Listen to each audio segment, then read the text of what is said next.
বিসমিল্লাহিররহমানিররহিম।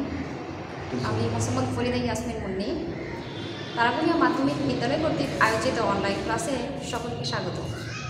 শিক্ষার্থী বন্ধুরা, কেমন আছো তোমরা? আশা করি তোমরা সকলেই ভালো আছো।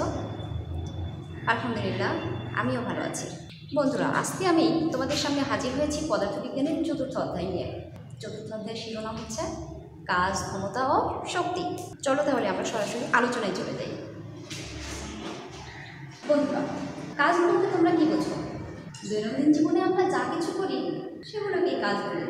আমরা যেহেতু পদার্থবিদ্যা পড়ছি, তাই পদার্থবিজ্ঞানের ভাষায় কাজ কাকে বলে সেটা জেনে নেওয়া যাক। পদার্থবিজ্ঞানের ভাষায় কাজ হতে হলে বল এবং সরণ হতে হবে। আর বল এবং সরণের বলকেই বলবো কাজ। কাজকে প্রকাশ করা হয় ডব্লিউ দ্বারা। কাজ সমান ডব্লিউ, ডব্লিউ সমান এফএস। দেখো বন্ধুরা, আমরা কাজ সমান কি পাই? বল এবং সরণ। কাজ হতে হলে বল এবং সরণ হতে হবে। সরণ মানে কি?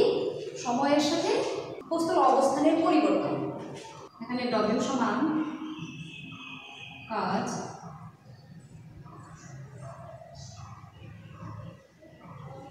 এ হচ্ছে বল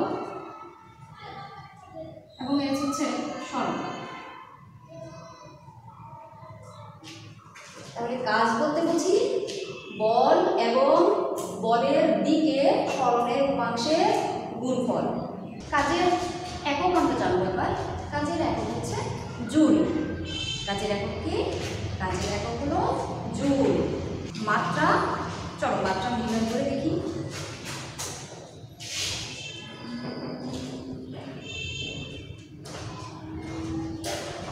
কাজের মাত্রা হবে, আমরা জানি কি?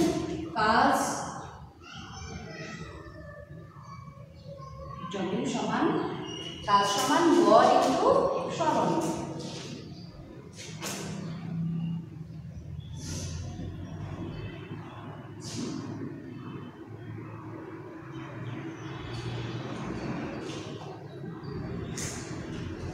নিউটনের গতির দ্বিতীয় সূত্র থেকে আমরা জানি বলকে ভাঙলে পাই বল ইনটু ত্বরণ। অর্থাৎ আমরা জানি বল এফ সমান এম, এফ সমান এম। এটা নিউটনের গতির দ্বিতীয় সূত্র।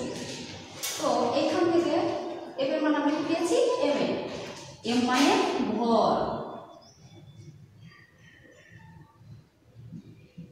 ইনটু এ, এ হচ্ছে ত্বরণ, ইনটু এই সরণ থেকে লিখব।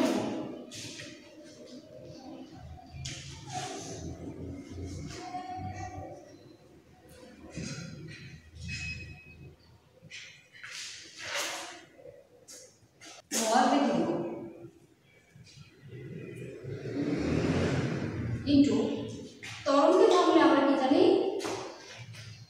ত্বরণকে ভাঙলে জানি বেগ বাই সময়। ত্বরণকে ভাঙলে পাই বেগ বাই সময়। বেগকে কি দ্বারা প্রকাশ করে? ডিজি। এটাকে তার দরকার নাই। বেগ বাই সময় ইনটু সরণ। এটা রেখে দিলাম।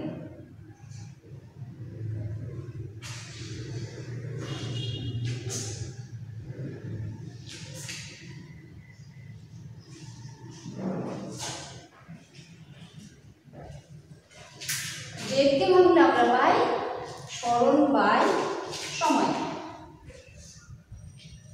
তাহলে এই বেগের পরিবর্তে কিন্তু পাই সরণ বাই কি বলেছি? সময় ইনটু এই যে একটা সময় এখানে আছে এটা লিখে দেব ইনটু এই সরণ থেকে গেল। তাহলে এখানে আছে ভর ইনটু সরণ কয়টা? দুইটা। তাহলে আমরা সরণ লিখে স্কয়ার লিখতে পারি। স্কয়ার লেখা মানে এই জিনিস দুইটা, অর্থাৎ এটা ফের আবার নিচেও তাই। সময় আছে কয়টা? দুইটা। তাহলে স্কয়ার। এখন ভরকে, ভরের মাত্রা কি? ভরের মাত্রা হচ্ছে এম।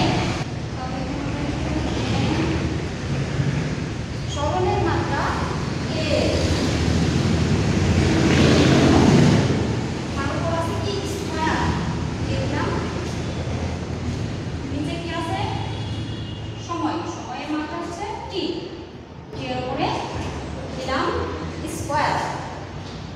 এখন এই টি স্কয়ার যদি উপরে উঠে যায়, এখানে দেখো আছে প্লাস, তাহলে উপরে উঠলে অবশ্যই চিহ্নের পরিবর্তন হবে, অর্থাৎ প্লাস আছে তাহলে হবে মাইনাস। এন এন স্কয়ার লিখে দিয়েছি, টি স্কয়ার, এটা নিচে ছিল প্লাস ছিল, এখন উপরে উঠে হয়ে গেছে মাইনাস। যেহেতু মাত্রা সমীকরণ বের করছি, মাত্রার ক্ষেত্রে আমরা অবশ্যই সেটাকে যে রাশির মাত্রা বের করবো তাকে অবশ্যই থার্ড ব্র্যাকেট দিয়ে দিয়ে রাখবো। তাহলে আমাদের বেরিয়ে গেছে কাজের মাত্রা সমীকরণ হচ্ছে n n square t inverse 2। আরেকবার বলি, দেখো আমরা কাজের মাত্রা সমীকরণ বের করছি। আমরা কি জানি কাজ সমান বল ইনটু সরণ, কারণ আমরা কাজের সংজ্ঞার মধ্যে লিখেছি যে কাজ w সমান f অর্থাৎ বল ইনটু সরণ। সেখান থেকে আমরা লিখেছি কাজ সমান বল ইনটু সরণ। বলকে ভাঙলে আমরা জানি বল এবং ত্বরণের গুণফল হচ্ছে বল, তাহলে বল f সমান m এ, সেখানে বল ইনটু ত্বরণ লিখেছি ইনটু এই সরণ লিখে দিয়েছি, ভর রেখে দিয়েছি। ত্বরণকে ভাঙলে আমরা জানি ত্বরণকে ভাঙলে পাই বেগ বাই সময়, বেগ বাই সময় ইনটু সরণ। ভর ঠিক থাকবে, বেগ, বেগকে ভাঙলে আমরা জানি বেগকে ভাঙলে পাওয়া যায় সরণ বাই সময় ইনটু নিচে আরেকটা সময় ছিল সেটা লিখে দিয়েছি ইনটু এখানে আরেকটা সরণ ছিল সেটা ঠিক থাকবে। ভর ইনটু সরণ, দেখো দুইটা আছে তাহলে সরণ লিখে তার উপরে স্কয়ার দিতে হবে অবশ্যই। স্কয়ার মানে দুইটা বোঝায়, অর্থাৎ এখান থেকে এটা ভাঙলে আবার এই জিনিস ফিরে আসে, সরণ ইনটু সরণ। নিচে সময়ও দুইটা আছে তাহলে সময় লিখে স্কয়ার দিয়েছি। এখন আছে ভরের মাত্রা সমীকরণ, আমরা জানি হয় m, ভরের মাত্রা সমীকরণকে প্রকাশ করা হয় m দ্বারা।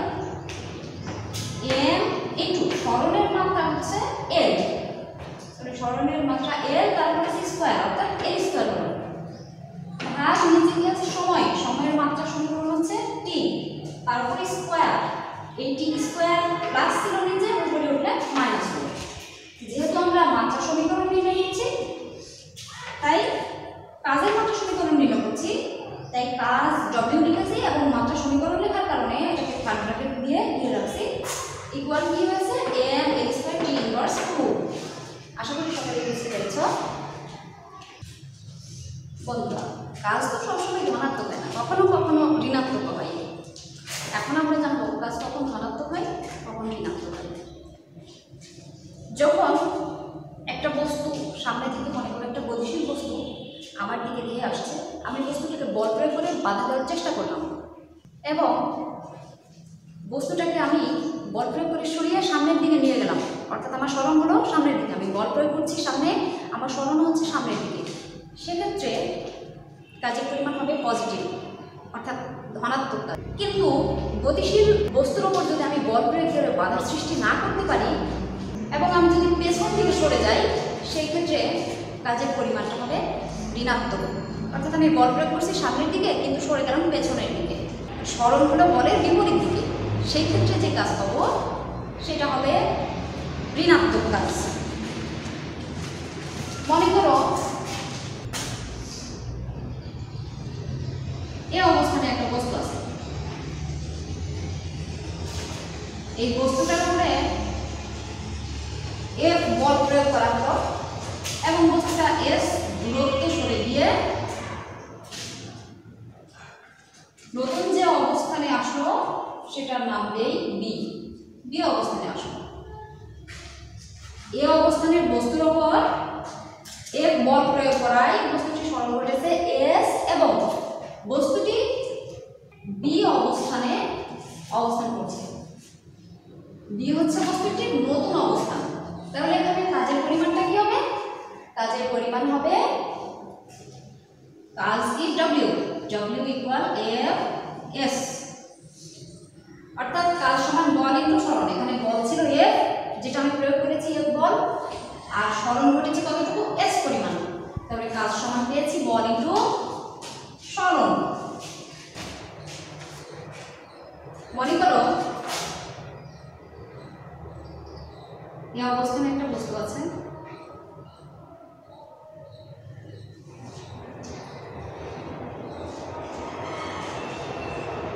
এই এ বস্তুর উপর আমি এফ বল প্রয়োগ করলাম। প্রয়োগ করার পর আমি বি না কিন্তু এস, এই অবস্থানের বস্তুর উপরে এফ বল প্রয়োগ করলাম। কতক্ষণ প্রয়োগ করলাম? এই এস অবস্থান পর্যন্ত।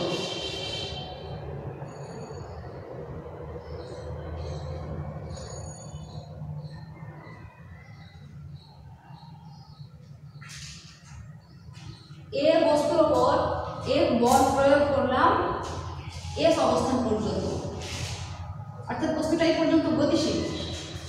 এ বস্তুর উপরে এফ বল প্রয়োগ করলাম, প্রয়োগ করে এস অবস্থান পর্যন্ত আনলাম, এনে এখান থেকে ছেড়ে দিলাম। যেহেতু বস্তুটি গতিশীল তাই বস্তুটি এখানে এসে ছেড়ে দিলেও এর গতিশীল থাকার কারণে গতির কারণে আরো কিছুটা দূরত্ব অতিক্রম করবে, সেই দূরত্বটাকে মনে করি ডি, এবং ডি অবস্থানে গিয়ে বস্তুটি থেমে গেল। এক্ষেত্রে কাজের পরিমাণ কি হবে? বস্তুটি যদিও ডি পর্যন্ত গেছে কিন্তু আমি বল প্রয়োগ করেছি এস অবস্থান পর্যন্ত, তাই কাজের পরিমাণ এখানে হবে ডব্লিউ ইকুয়াল এফ এস। মানে এফ ডি হওয়ার কথা ছিল তাই না, কিন্তু ডি হবে না, কারণ হচ্ছে বল আমি যে পর্যন্ত প্রয়োগ করেছি সেইটুকুই হবে কাজ।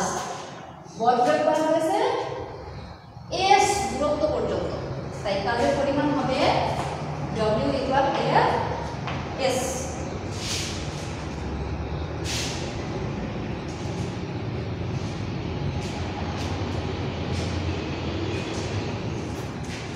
এসো কাজ সম্পর্কিত একটি অঙ্ক দেখি। মনে করো তোমার পর 50 কেজি, তুমি 10 তলা বিল্ডিং এর উপর উঠছো। প্রতি তলা বিল্ডিং এর উচ্চতা 3 মিটার করে, এক্ষেত্রে কাজের পরিমাণ কত হবে? চলো নির্ণয় করে দেখি আমরা। যে উপাত্তগুলো দেওয়া আছে অঙ্কটা লিখি। দেখো বন্ধুরা, অঙ্কটা হচ্ছে তোমার ভর 50 কেজি, তুমি 10 তলা বিল্ডিং এর উপর উঠেছ। প্রতি তলা বিল্ডিং এর উচ্চতা 3 মিটার করে, তোমার কাজের পরিমাণ কত হবে? অঙ্ক করার সময় অঙ্কের ভেতর কি জিনিস দেওয়া আছে এগুলো আগে আমরা লিখে নিব। দেওয়া আছে ভর 50 কেজি, ভর এম দ্বারা প্রকাশ করা হয়, এম ইকুয়াল 50 কেজি। আর কি আছে? 10 তলা বিল্ডিং এর উপর উঠেছ, উচ্চতা দেওয়া আছে 10 তলা বিল্ডিং, প্রতি তলা বিল্ডিং এর উচ্চতা 3 মিটার, অর্থাৎ এটা সরল। সরলকে প্রকাশ করা হয় এস দ্বারা। সরল সমান হলে 10 ইন্টু 3, 330 মিটার। কাজের পরিমাণ নির্ণয় করো। আমরা জানি কাজ ডব্লিউ, আজকে প্রকাশ করা হয় ডব্লিউ দ্বারা। ডব্লিউ ইকুয়াল যেটা চাইলে সেটা ইকুয়াল ওয়ার্ক, অর্থাৎ আমাদের বের করতে হবে এখানে কাজের পরিমাণ। তো আমরা কি জানি? আমাদের মেইন সূত্র হচ্ছে কাজ সমান কি? আমরা জানি কাজ সমান কাজ কি ডব্লিউ, কাজ সমান এফএস, বল ইনটু সরণ।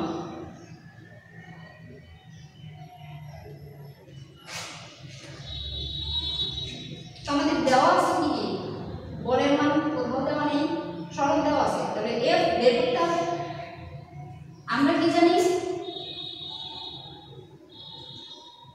ভর দেওয়া আছে, এটা আমরা জানি ডব্লিউ সমান, আমরা জানি ডব্লিউ সমান এম জি,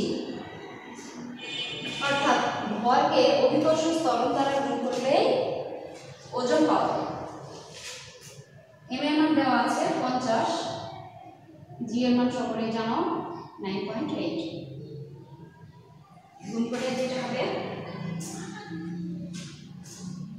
490, একক হবে কি নিউটন।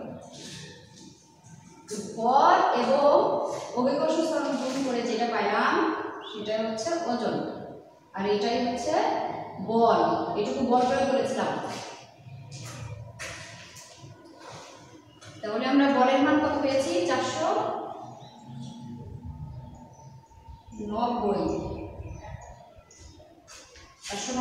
এটা কেন লিখলাম? কারণ নিউটনে ভর 50-কে 9.8 দিয়ে গুণ করে যেটা পাইলাম সেটুকুই আমি বল প্রয়োগ করেছিলাম, তাই ওটা এখন বলের মান, এর মান। কিন্তু সরণ কত দেওয়া আছে? 30।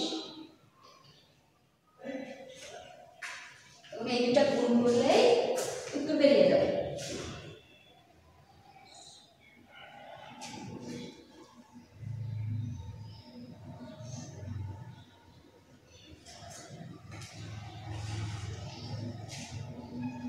কাজের একক কি? কাজের একক জুল। আমি যখন অঙ্ক করবো তখন এই কাজ, বল সব এভাবে লেখার দরকার নেই, আমি এভাবে লিখতে পারি। এটা লিখেছিলাম তোমাদের বোঝার জন্য। W equal F into S। আবারও বলছি, অঙ্কের মধ্যে দেওয়া আছে ভর। মনে করো তোমার ভর 50 কেজি, তুমি 10 তলা বিল্ডিং এর উপর উঠেছো, প্রতি তলা বিল্ডিং এর উচ্চতা 3 মিটার করে কাজের পরিমাণ নির্ণয় করো। তো ভর দেওয়া আছে, ভর M ইকুয়াল 50 কেজি লিখছি। সরণ হচ্ছে 10 তলা বিল্ডিং এর উপরে উঠেছো এবং প্রতি তলা বিল্ডিং এর উচ্চতা 3 মিটার। এই দুটো গুণ করে যেটা পাবো সেটাই সরণ S এর মান। কাজ W বের করতে হবে। তাহলে W ইকুয়াল 5। আমরা জানি ভর এবং অভিকর্ষ ত্বরণের যোগফল হচ্ছে কাজ, এবং এই যতটুকু কাজ হয়েছে বল প্রয়োগ ততটুকু হয়েছে। তাহলে এর মান আমরা পেয়েছিলাম 490 লিখে দিয়েছি এর কাছে, ইনটু এস এর মান কত পেয়েছি? 30, লিখেছি 30। মানে এই দুটো গুণ করে যেটা পাইলাম 14700 জুল। অবশ্যই একক লিখতে হবে, কাজের একক আমরা জানি জুল। আশা করি সবাই বুঝতে পেরেছ। এখন আমরা আলোচনায় আসি শক্তি। শক্তি বলতে কি বুঝি? শক্তি হচ্ছে কাজ করার সামর্থ্য। কাজ করার সামর্থ্যকে করব শক্তি। এটি একটি স্কেলার রাশি। মজার ব্যাপার হচ্ছে কাজ এবং শক্তির একক এবং মাত্রা একই। আমরা কি জানি? কাজের একক জুল, তাহলে শক্তির একক হবে জুল। কাজের মাত্রা নির্ণয় করে দেখিয়েছি m l square t inverse 2, m l square t inverse 2। শক্তির মাত্রা m l square t inverse 2। এখন আমরা দেখব শক্তির বিভিন্ন গুণ। আমরা শক্তির নানা রকম দেখতে পাই। যেমন যদি পানি গরম করতে চাই সেক্ষেত্রে আমরা তাপ শক্তি ব্যবহার করি। যদি কোনো কিছু দেখতে চাই সেক্ষেত্রে ব্যবহার করি আলো শক্তি, এবং কিছু শুনতে চাইলে সেক্ষেত্রে ব্যবহার করি শব্দ শক্তি। এছাড়াও কিন্তু আরও অনেক ধরনের শক্তি আমরা দেখি, যেমন নিউক্লিয়ার শক্তি, পারমাণবিক শক্তি, সৌর শক্তি, বিদ্যুৎ শক্তি, যান্ত্রিক শক্তি। তবে শক্তির সবচেয়ে সাধারণ রূপ হচ্ছে যান্ত্রিক শক্তি। যান্ত্রিক শক্তি মানে কি? যান্ত্রিক শক্তি হচ্ছে যন্ত্র থেকে প্রাপ্ত শক্তি, অর্থাৎ যন্ত্র থেকে আমরা যেটুকু শক্তি পাই তাকে বলবো যান্ত্রিক শক্তি। যান্ত্রিক শক্তির আবার দুটা প্রকার ভেদ রয়েছে। তার মধ্যে একটি হচ্ছে গতিশক্তি, আরেকটি হচ্ছে বিভব শক্তি। গতিশক্তি কাকে বলে? বস্তুর গতির জন্য এর মধ্যে যে শক্তি কাজ করে সেটাকেই আমরা বলবো গতিশক্তি। বস্তুর গতির জন্য এর মধ্যে যে বল কাজ করে সেটাই হলো গতিশক্তি। মনে করো গতিশীল বস্তু, একটি গতিশীল বস্তু অপর একটি বস্তুকে ধাক্কা দিয়ে কিছুটা দূর নিয়ে যেতে পারে অবশ্যই। এই যে নিয়ে গেল, এই যে তার ভিতরে এক ধরনের শক্তি কাজ করলো, এটাই হলো গতিশক্তি। অর্থাৎ গতিশীল বস্তুর মধ্যকার শক্তিকেই বলবো গতিশক্তি। যেমন রাস্তাঘাটে আমরা আজকাল নানা ধরনের দুর্ঘটনা দেখে থাকি, এগুলোর প্রধান কারণ কিন্তু এই গতিশক্তি। কীভাবে? কোনো যানবাহন যখন প্রচণ্ড বেগে ছুটতে থাকে, তার মানে তার গতিশক্তিও তখন অনেক বেশি থাকে, এবং এই বেশি গতিশক্তির কারণে যখন সামনে হঠাৎ কোনো কিছু সাথে বাধা পায়, তখন এই গতিশক্তির কারণে যানবাহনটি ভেঙে যায় এবং যানমালের ব্যাপক ক্ষতি হয়। এসব গতিশক্তি সম্পর্কিত একটি অঙ্ক দেখি।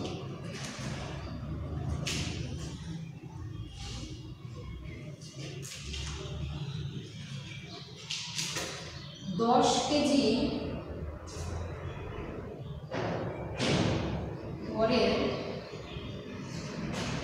একটি স্থির বস্তুর উপর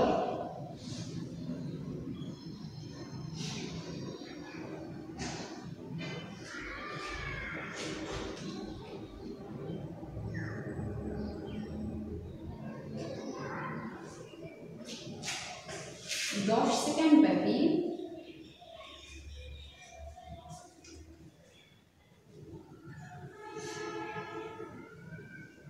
10 নিউটন বল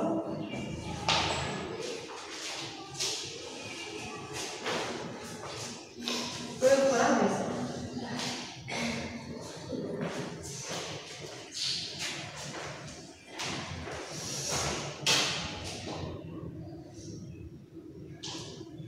এক্ষেত্রে গতিশক্তি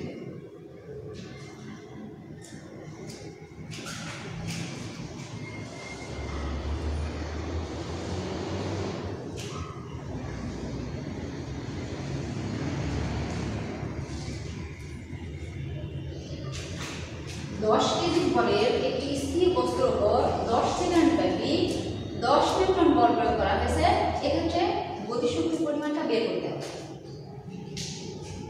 তাহলে কি কি দেওয়া আছে অঙ্কের মধ্যে, সেই ক্লুগুলো আমরা লিখে ফেলি। দেওয়া আছে বল এম, দেওয়া আছে বল এম ইকুয়াল 10 কেজি 10 সেকেন্ড ব্যাপী, দ্যাট মিন্স সময় টি ইকুয়াল 10 সেকেন্ড। আর কি দেওয়া আছে? 10 নিউটন বল, বল এফ ইকুয়াল 10 নিউটন। বের করতে হবে গতিশক্তি। আমরা গতিশক্তিকে প্রকাশ করি ই অথবা ই কে দ্বারা। এটা যেহেতু প্রশ্ন, তাই এখানে চিহ্ন দিলাম, আমাদের বের করতে হবে। এই উপাত্তগুলো দেখে আমাদের চিন্তা করতে হবে যে এখানে কোন সূত্রটা প্রযোজ্য। দেখো দেওয়া আছে ভর, সময়, বল, বের করে গতিশক্তি। গতিশক্তির সূত্রটা কি আমরা জানি?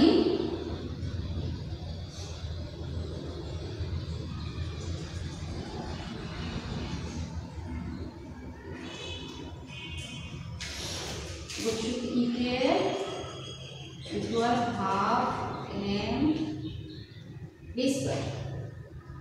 এখন আমরা মান বসিয়ে দিই। হাফ এম এর মান দেওয়া আছে 10 ইন্টু ভি এর মান দেওয়া নেই, সমস্যা নেই, ভি এর মান দেওয়া নেই, বের করে নেব।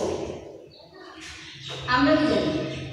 আমরা জানি ভি সমান, আমরা জানি ভি ইকুয়াল এ টি।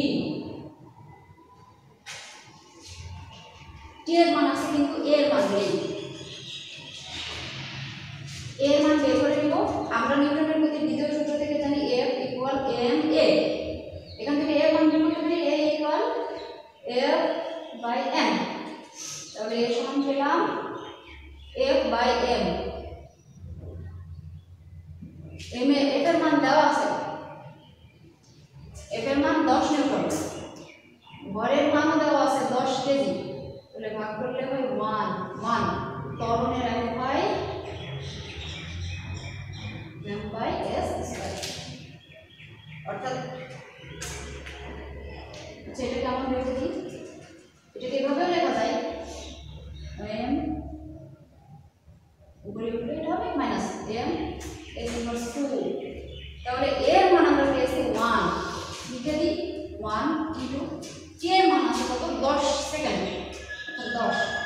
তাহলে গুণ করলে হবে 10। বেগের একক কি অবশ্যই অঙ্ক করার সময় একক লিখতে হবে। বেগের একক হচ্ছে m s ইনভার্স 1। তবে বেগের মান পেলাম 10, তারপর আছে কি স্কয়ার। এখন এটা গুণ করে 2 দিয়ে ভাগ করলেই आंसर বেরিয়ে যাবে। आंसर বেরোবে 500।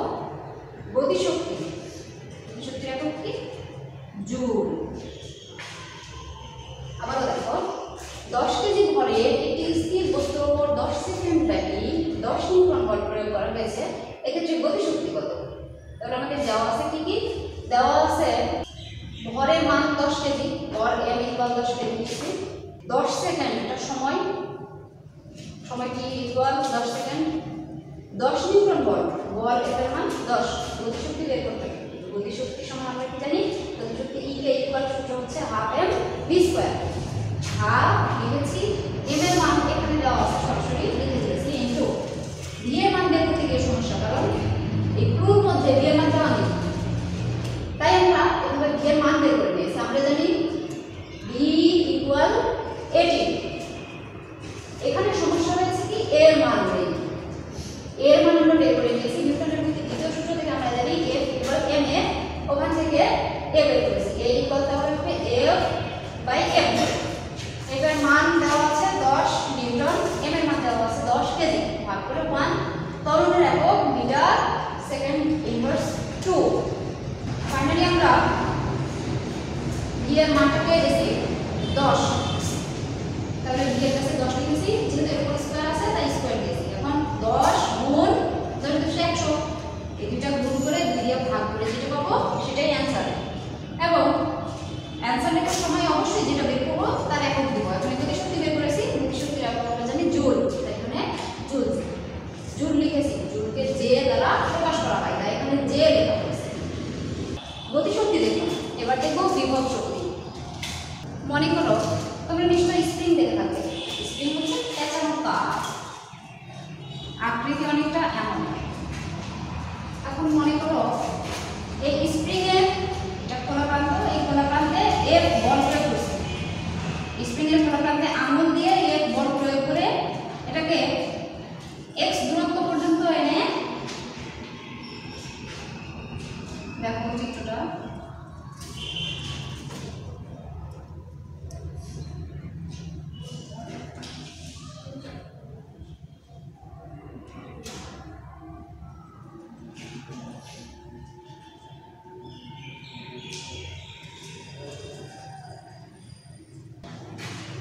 এই হচ্ছে একটা স্প্রিং, স্প্রিং এর উপর এক বল প্রয়োগ করা হয়েছে, প্রয়োগিত বল এক।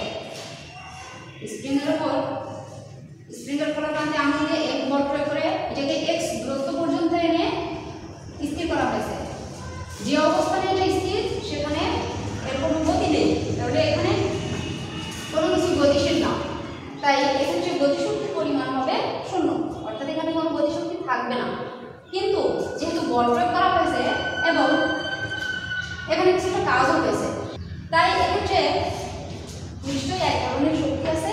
এই যে স্প্রিং এর ভিতরে লুকায়িত একটু শক্তি রয়েছে, এই শক্তিটাই হচ্ছে বিভব শক্তি। আবার বলছি দেখো, একটা স্প্রিং এর খোলা প্রান্তে আঙুল দিয়ে যদি তুমি চাপ দাও, দিয়ে এটাকে আমি x পর্যন্ত আনছি, x অবস্থানে এটা স্থির, যে অবস্থানে এটি স্থির এখানে কোনো গতিশক্তি নেই, কিন্তু যেহেতু বল প্রয়োগ করা হয়েছে এবং এর ফলে কাজ হয়েছে, অর্থাৎ সরণ হয়েছে, এখানে কাজ হয়েছে, তাহলে এখানে নিশ্চয়ই এক ধরনের শক্তি থাকবে, আর এই শক্তিটাই হচ্ছে বিভব শক্তি। এখন আমরা দেখব শক্তির বিভিন্ন রূপ। শক্তির বিভিন্ন রূপগুলোর মধ্যে রয়েছে একটি হচ্ছে নবায়নযোগ্য, আরেকটি অনবায়নযোগ্য। নবায়নযোগ্য শক্তি উৎসগুলোর মধ্যে রয়েছে সূর্যরশ্মি, জলবিদ্যুৎ, বায়োমাস ইত্যাদি। নবায়নযোগ্য শক্তি বলতে কি বুঝি? যেই শক্তিগুলোকে আমরা বারবার ব্যবহার করতে পারি এবং যতই ব্যবহার করি না কেন এগুলো কখনো শেষ হবে না। যেমন সূর্যের আলোকে আমরা যতদিনই ব্যবহার করতে থাকি না কেন এটা কি কখনো শেষ হবে? নিশ্চয়ই শেষ হবে না, তাই এটা নবায়নযোগ্য শক্তি।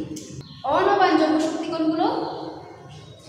যেই শক্তিগুলো একবার ব্যবহার করার পরে শেষ হয়ে যায়, ওগুলোকে দ্বিতীয়বার আর ব্যবহার করা যায় না, সেগুলোই হচ্ছে অনবায়নযোগ্য শক্তি।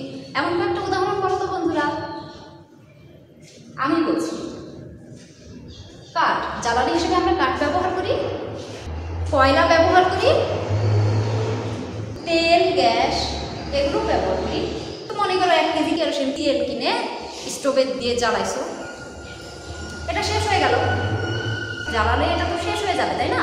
তো শেষ হয়ে গেল মানে ওটা একেবারেই শেষ হয়ে গেল, ওটাকে আর ফিরে পাবো না।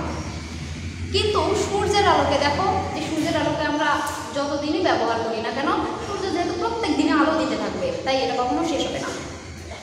তাহলে নবায়নযোগ্য শক্তি হলো যেই শক্তিগুলোকে আমরা বারবার ব্যবহার করতে পারি, কখনো শেষ হয় না, সেগুলো হচ্ছে নবায়নযোগ্য শক্তি। আর অনবায়নযোগ্য শক্তি হচ্ছে যেই শক্তিগুলোকে একবার ব্যবহার করার পরই শেষ হয়ে যায়, পরবর্তীতে আর ব্যবহার করার উপযোগী থাকে না, ব্যবহার করা যায় না, সেগুলোই হচ্ছে অনবায়নযোগ্য শক্তি। শক্তির নিত্যতা, শক্তির নিত্যতা সম্পর্কে একটি সূত্র রয়েছে। সূত্রটি হচ্ছে,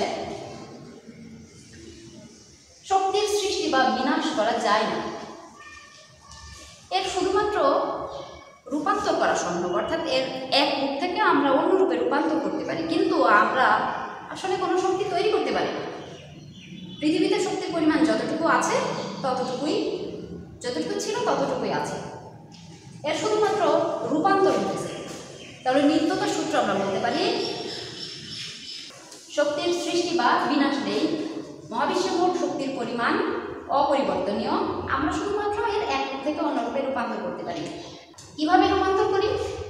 যেমন একটু আগে আমি নবায়নযোগ্য শক্তি উৎসের কথা বলেছি, সেখানে সৌরশক্তির কথা বলেছি। এই সৌরশক্তিকে, অর্থাৎ সূর্য থেকে আমরা যে আলো পাই, সেটাকে ব্যবহার করে সোলার প্যানেলের মাধ্যমে আমরা বিদ্যুৎ উৎপাদন করছি।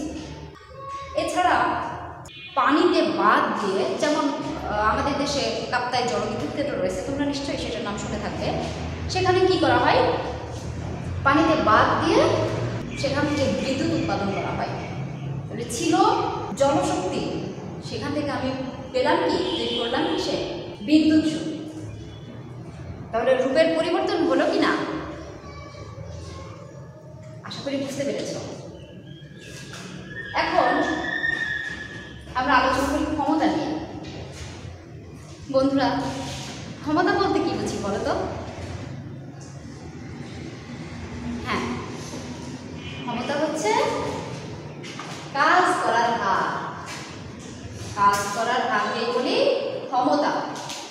ক্ষমতাকে প্রকাশ করা হয় কি দিয়ে? পি দিয়ে। ক্ষমতা equal W by P equal W by T, অর্থাৎ ক্ষমতা হচ্ছে কাজের হার। তুমি কতটুকু কাজ করেছো একটি নির্দিষ্ট সময়ে, সেই হারটাই হবে ক্ষমতা। ক্ষমতার একক ওয়াট। ক্ষমতার একক কি? ওয়াট।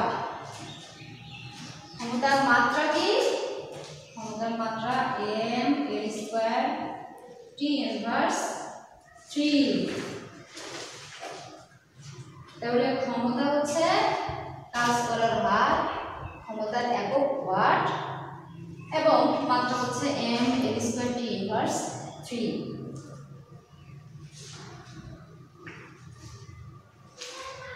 কর্মদক্ষতা বলতে কি বুঝি? কর্মদক্ষতা বলতে বুঝি কোনো ইঞ্জিনে যেটুকু শক্তি দিলাম এবং ইঞ্জিন হতে যেটুকু শক্তি পেলাম, এদের অনুপাত। কর্মদক্ষতা হলো, কর্মদক্ষতাকে প্রকাশ করা হয় ইটা দ্বারা। ইটা ইকুয়াল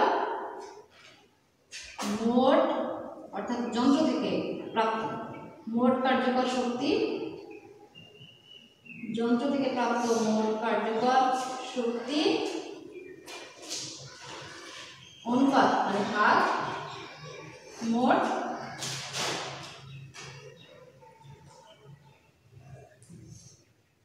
প্রদত্ত শক্তি। কর্মদক্ষতা মানে যন্ত্র থেকে যেটুকু কাজ পেলাম এবং আমি যন্ত্র যে পরিমাণ শক্তি দিয়েছিলাম, যন্ত্র থেকে যে পরিমাণ শক্তি পেলাম এবং যন্ত্রে যে পরিমাণ শক্তি দিলাম, এদের অনুপাতটা হচ্ছে কর্মদক্ষতা। এদেরকে যদি শতকরায় প্রকাশ করা হয় তাহলে লিখতে পারো এটা ইকুয়াল এটার সাথে ইন্টু 100।